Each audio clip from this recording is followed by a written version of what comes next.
Hi, welcome back to Ox Talks. Thanks for watching the show today. Please like the video, share the video as far and wide as you possibly can, and also please subscribe to the channel for me if you're not subscribed. It means a lot. We're growing the community. Let me jump right into today's story. If you are a renter, please pay attention to this and watch the video all the way through. If maybe you are a homeowner, but you have a child or a parent or a brother or sister that is a renter. We already know, and you might be a renter by choice. You might be a renter by necessity. We all know that the house prices across this country have skyrocketed and they're out of control. And if you watched yesterday's show, they're unlikely to come down anytime soon, unfortunately.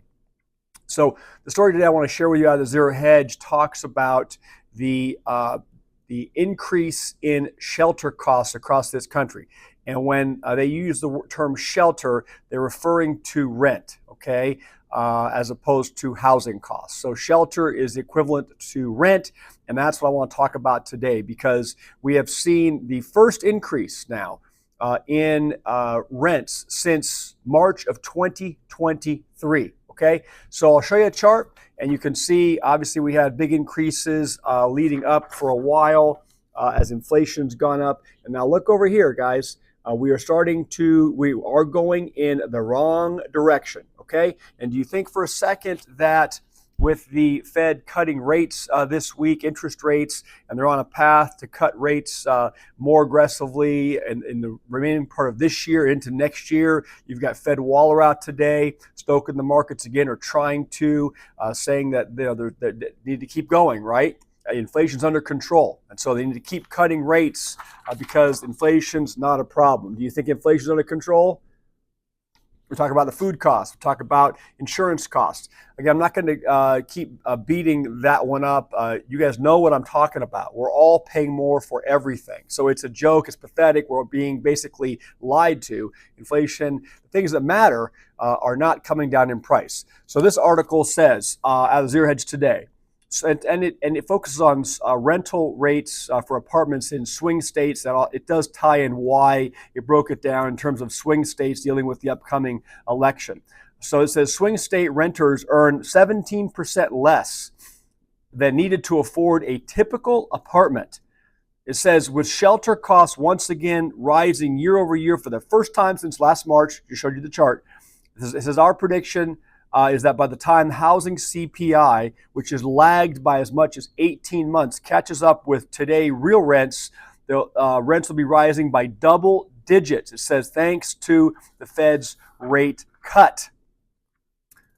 It says the next paradox for the Fed, since shelter/OER inflation lags by 18 months, housing inflation will decline well into 2025, even as actual rents are again starting to tick up. By the time lagged CPI catches up with today real rents, again, it says it will be rising by double digits. Guys, comment below, those of you that are renting, either by choice or by out of necessity. Would it be a big deal, if your rents marginally increased? I mean, are you on such a thin margin, if you will, that would basically prohibit you from continuing to rent maybe the property you're renting right now, or you'd have to actually maybe move in with family or do something to combine more income just to pay for an apartment rent? Leave your comments below. I'd like to hear from you on that. So then while the countdown to double-digit rent inflation officially began on Wednesday when the Fed cut rates by a jumbo 50 basis points, the first rate cut since March of 2020, we now get to sit back and watch the public's delighted response, sarcasm, especially vis-a-vis the November election, to the Fed launching an easing cycle with record high home prices and record high rents. Case in point, according to real estate brokerage Redfin, the typical renter household in a swing state earns an estimated $50,267 per year. And they'll define what they're calling swing states in a few seconds here in the article, so hang in there. Per year. That's $10,335 less than the $60,633 a renter must earn to afford rent for the median priced apartment in a swing state. So it says the median income in a swing state is $50,267, okay? And that's $10,365 less than the average apartment rent, okay, or needed to earn to afford the average apartment rent in these states we'll talk about. And that's $60,633. In other words, the typical swing state renter household earns 17.1% less than they need to afford the typical apartment. That's a staggering shortfall, and one it says that will only grow now that owner equivalent rent is once again starting to rise. Redfin's report, it says, focuses on swing states because voters in those states, it says, will decide the winner of the upcoming presidential election. And housing affordability, or lack thereof, it says, is a crucial issue on the voters' minds.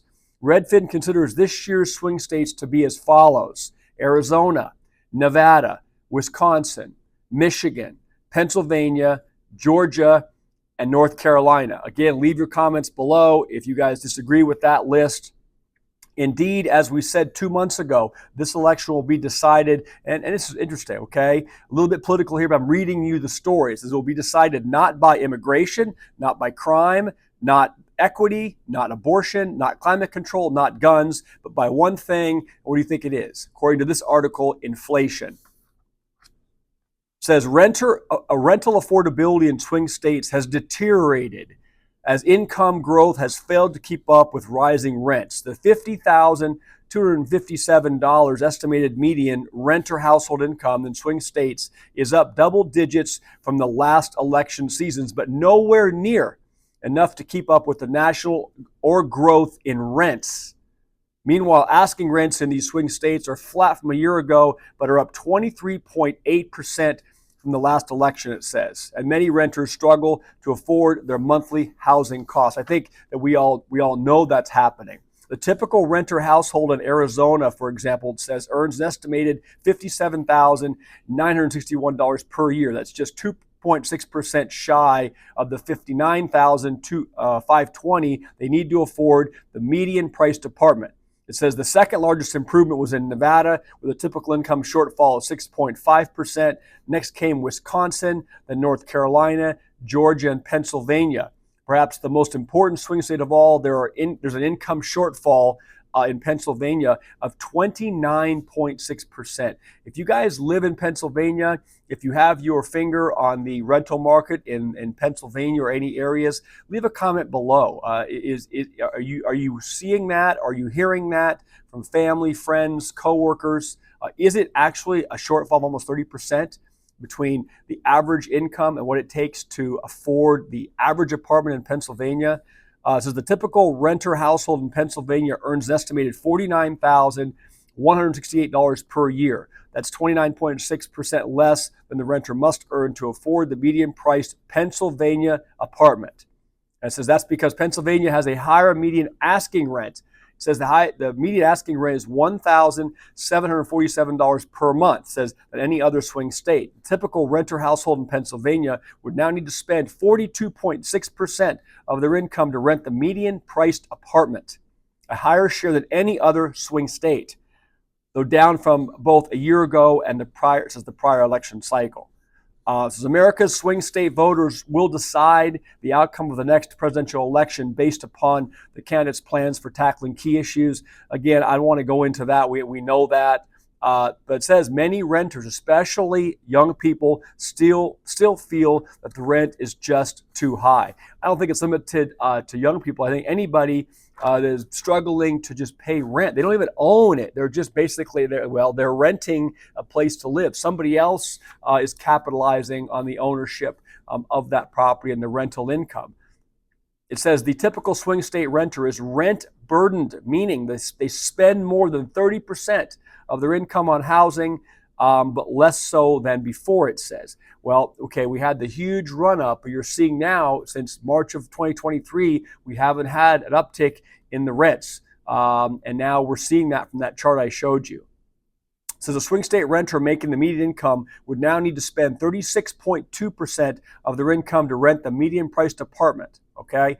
So I wanted to share that with you today. Keep it about 10 minutes. Hope you all have some plans to spend valuable time with family and loved ones this weekend. We are coming into very, very uncertain times. We know in this country, well, we're already in uncertain times, but things are going to start accelerating from my perspective over the next six weeks, and we all know why. So obviously, take really good care, stay safe, spend time with loved ones, value every minute. God bless all of you. Again, thank you for watching the show today, and have a great weekend. Talk to you soon. Bye.